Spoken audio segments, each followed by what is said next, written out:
Colombia conmemora 30 años de la tragedia de Armero. El 13 de noviembre de 1985 se produjo la erupción del volcán Nevado del Ruiz, que tomó por sorpresa a los habitantes de las poblaciones vecinas. Una avalancha de lodo, tierra y escombros que se desencadenó tras la erupción del Coloso acabó con la vida de al menos 25.000 personas. El gobierno de la época omitió las múltiples advertencias hechas por los organismos vulcanológicos. 6 días habían pasado luego de que millones de colombianos horrorizados presenciaran estas imágenes. Era el año 1985 y cuando Colombia hasta ahora asumía con dolor el casi centenar de muertos en el Palacio de Justicia, otra tragedia, pero esta vez producto de la furia de la naturaleza, sacudiría a todo un país.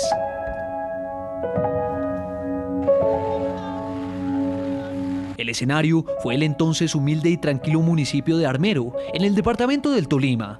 Era 13 de noviembre de 1985 y una nube de ceniza que cubría el fértil valle sembrado de algodón presagiaba que algo ocurriría. A pesar de que el gobierno había recibido advertencias de múltiples organismos vulcanológicos desde 2 meses atrás, el lugar no fue evacuado. 6 horas más tarde, cuando el reloj se acercaba a las 10 de la noche, comenzó lo inevitable. Tras 79 años de inactividad, el volcán Nevado del Ruiz hizo erupción. El destino de Armero estaba señalado y la ruta de la muerte tomó el cauce del río Lagunilla. La avalancha se abrió paso por la cordillera central, buscando dónde terminar su fatal recorrido.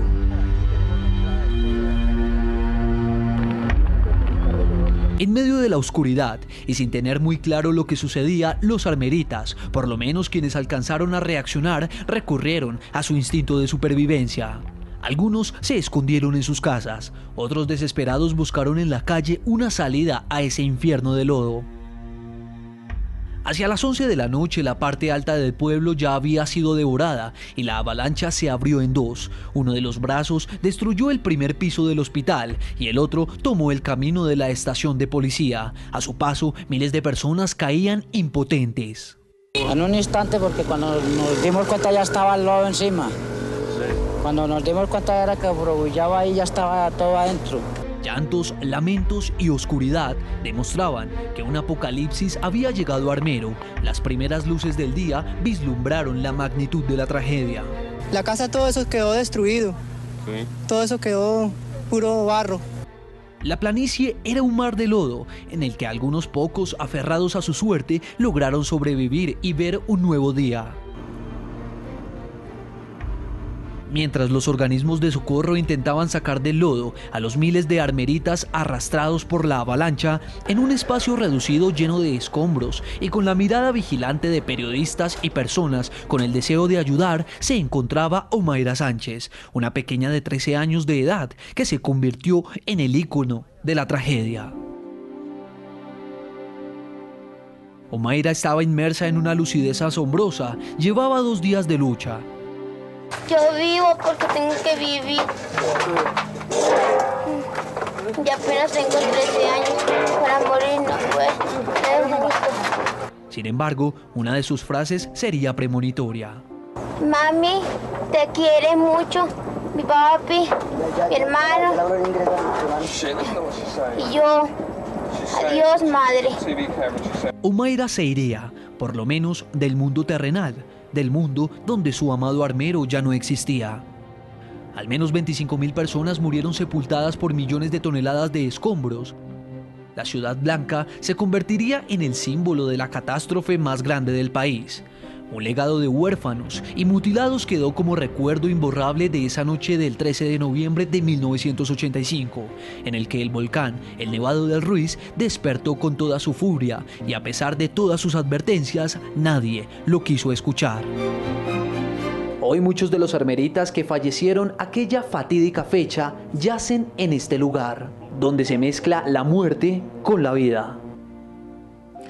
En la mañana de NTN 24 hablan los protagonistas de la noticia. Nos acompaña desde el departamento del Tolima, en Colombia, Nelson Arciniegas, uno de los sobrevivientes de la tragedia de Armero. Señor Arciniegas, un buen día y gracias por aceptar esta invitación del programa La Mañana de NTN 24.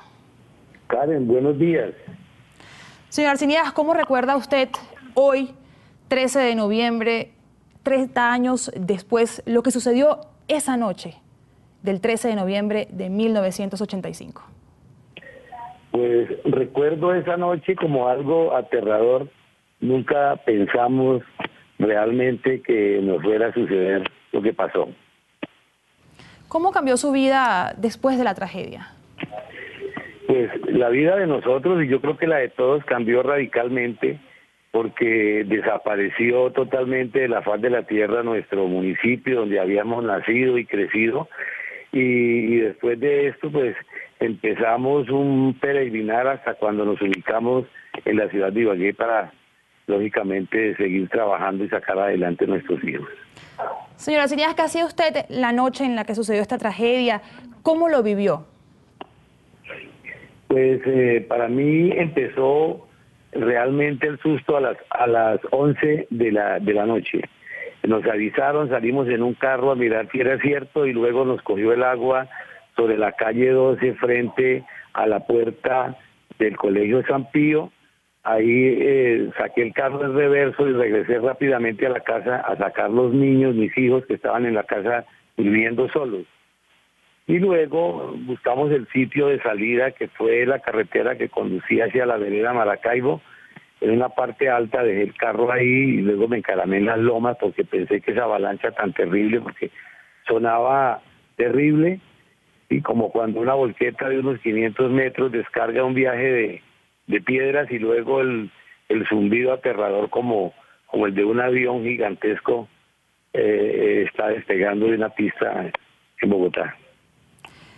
Ahora, una de las quejas de lo que sucedió hace 30 años era que el gobierno de la época no escuchó las advertencias de los organismos especialistas sobre los riesgos que corría las poblaciones cercanas al Nevado del Ruiz. Le pregunto, en el caso de ustedes, ¿tenían algún tipo de advertencia de lo que podría suceder horas previas? ¿Les dijeron que estuvieran preparados o no? ¿En ningún momento se les advirtió sobre ello? No, en ningún momento se nos advirtió, y lo más grave era que no conocíamos la historia. Esa historia ya estaba consagrada en algunos escritos que los mantenían seguramente bajo llave la curia. Ellos, pues en esa época, la gente más culta pues eran los curas y algunas personas sobresalientes de la política de esa época, pero a nosotros nadie nos advirtió, que la policía nos avisó, que el gobierno nos avisó. Eso no es cierto. Inclusive, lo más grave, una persona, un profesor del municipio de Edgar Torres, tomó el micrófono de la emisora local y se escuchaba y le decía a la gente que tomáramos trapos mojados, nos los pusiéramos en la nariz, que nos quedáramos en las casas, que cerráramos las puertas, las ventanas, para evitar respirar la ceniza. Entonces la gente, los que estaban despiertos, se encerraron. La mayor parte de la gente se encerró, y a algunos nos sorprendió estando dormidos, otros recién llamados de urgencia, y otras personas que sí permanecieron despiertas, pero nunca nos dijeron la magnitud de la tragedia. Uno apenas se la imaginaba si era que de pronto sucedía, pero ninguna autoridad del país, ni del municipio, ni del departamento, nadie nos avisó. Señor Arciniegas, ¿usted cree que Colombia aprendió la lección de escuchar a la naturaleza después de lo sucedido en Armero? Yo quiero contestar así: sería el colmo que Colombia no aprendiera de las tragedias de la naturaleza después de lo que nos sucedió a nosotros. Yo creo que debe estar Colombia toda alerta, porque de todas maneras estamos en una zona volcánica, en el cinturón de fuego, y entonces de todas maneras nosotros aquí en Armero, pues no sé cómo nos vinimos nuevamente a vivir acá, pero yo no sabía que estaba en actividad inclusive el volcán, porque se suponía que es algo cíclico de cada 100, 120 años. Entonces, sin embargo, estamos aquí, sí hemos estado pendientes de las noticias y de las agencias que tiene establecida ya el gobierno, para que nos avisen, para que nos den alertas tempranas en caso de una erupción. Lo que sí le temo es a una erupción que tenga un deshielo de más del 15, el 20%, porque yo creo que con un deshielo del 20%, 30%, yo creo que puede llegar a Guayabal porque tiene una cota más bajita que la de Armero. O sea, ¿usted volvió a Armero después de la tragedia? Sí, nosotros inicialmente nos fuimos para Ibagué, después de que los hijos mayores terminaron sus carreras en la universidad, entonces nos fuimos a vivir a Cúcuta y quisimos regresar nuevamente a la tierra, pero nos quedamos aquí en Armero, Guayabal, pensando pues que no, que eso ya hasta por allá dentro de 100 años estaría otra vez activo el volcán. Realmente uno descuida mucho esos detalles, ¿no? Y siempre mantenemos pendientes, hay nerviosismo, porque no se sabe qué pueda pasar. El volcán está vivo, el volcán está activo, entonces, y ya sabemos lo que sucedió, sabemos lo que puede pasar, entonces estamos, como se dice, pilas. Nelson Arciniegas, uno de los sobrevivientes a la tragedia de Armero, le agradecemos por haberse tomado parte de su tiempo a atendernos aquí en la mañana de TN24. Sabemos que usted va a participar de estos actos conmemorativos de los 30 años de esta tragedia, a la cual además va a asistir el presidente Juan Manuel Santos. Un buen día para usted. Karen, bueno, muchas gracias, que esté muy bien. Igualmente.